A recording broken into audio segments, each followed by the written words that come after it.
যশোরের বিরামপুর আদর্শ সরকারি প্রাথমিক বিদ্যালয় মাঠে গতকাল অনুষ্ঠিত হয়েছে উপজেলা পর্যায়ের প্রাথমিক বিদ্যালয় গোল্ড কাপ ফুটবল টুর্নামেন্ট 2026-এর জমজমাট ফাইনাল। টানটান উত্তেজনার এই ম্যাচে বিজয়নগর সরকারি প্রাথমিক বিদ্যালয়কে 2-1 গোলে পরাজিত করে চ্যাম্পিয়ন হওয়ার গৌরব অর্জন করেছে বীর নারায়ণপুর তের আউলিয়াতলা সরকারি প্রাথমিক বিদ্যালয়ের বালিকা দল।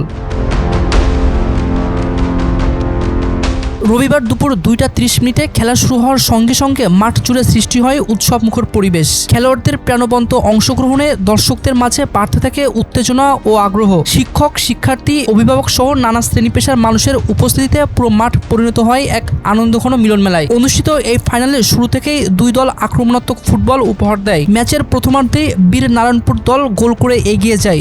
বিরতির পর তারা আরও একটি গোল করে ব্যবধান দ্বিগুণ করে নিজেদের অবস্থান মজবুত করে। অন্যদিকে বিজয়নগর দল একটি গোল শোধ দিয়ে ম্যাচে ফেরার আপ্রাণ চেষ্টা করলেও বীর নারায়ণপুর দলের রক্ষণভাগ ও গোলকিপারের দক্ষতায় আর কোনো গোল করতে পারেনি।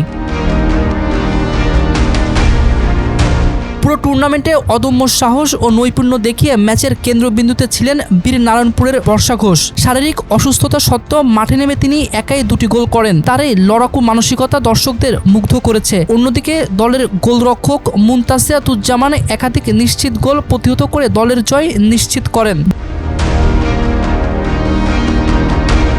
যশোর সদর ইন্সট্রাক্টর রবিউল ইসলামের সভাপতিত্বে সমাপনী অনুষ্ঠানে প্রধান অতিথি হিসেবে উপস্থিত ছিলেন উপজেলা নির্বাহী কর্মকর্তা মোহাম্মদ শাহরিয়ার হক। তিনি বিজয়ীদের হাতে ট্রফি তুলে দিয়ে বলেন, আজকের এই ক্ষুদে খেলোয়াড়রাই আগামী দিনের দেশের সম্পদ। পড়াশোনার পাশাপাশি খেলাধুলা শিশুদের মানসিক ও শারীরিক বিকাশে অত্যন্ত গুরুত্বপূর্ণ।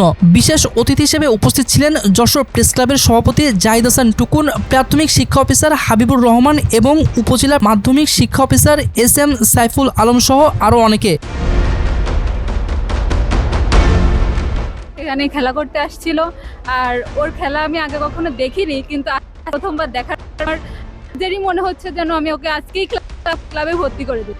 আমি 2টি গোল দিয়েছি এই মাঠে। আমরা 2টো গোল দিয়েছি, বেশ কটা বল ঠেকাইছি পেনাল্টিতে। প্রথম লাইন হচ্ছে যে সরকার খেলাধুলার ব্যাপারে খুবই গুরুত্ব দিচ্ছে। শুধু মাননীয় প্রধানমন্ত্রী এটি বারংবার ঘোষণা করেছেন। আপনারা জানেন যে সিলেবাসের মধ্যে এটাকে বাধ্যতামূলক করা হচ্ছে।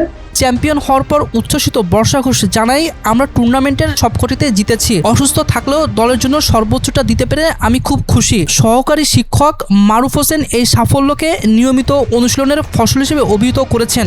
ট্রেনার হিসাবে আমার যতটুকু সাধ্য আমি এদের ট্রেন করাই, আর আমি মোটামুটি কায়দায় আশাবাদী যে আমার মেয়েরা অবশ্যই আগামী জেলা পর্যায়ে তারা অনেক করবে এবং জেলা পর্যায়ে চ্যাম্পিয়ন হবে।